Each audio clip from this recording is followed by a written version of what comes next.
মাননীয় স্পিকার, আপনাকে ধন্যবাদ।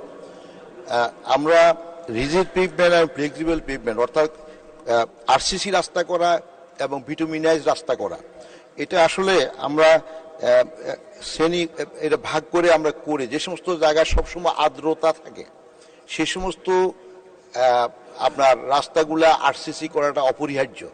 আর অন্য রাস্তাগুলোও আমরা আরসিসি করতে গেলে অর্থ ব্যয় অনেক বেশি হবে, কিন্তু এটার জন্য যে প্রপার কিউরিং যদি না করা হয় তাহলে বিটুমিনাইজ রাস্তা যে পরিমাণ লংজিভিটি হবে, সাস্টেনেবিলিটি যেরকম হবে, এই আপনার আরসিসি রাস্তা বরং আরো কম হবে। তো সেজন্য আমরা এখানে এই একটা বড় ধরনের চ্যালেঞ্জ আছে।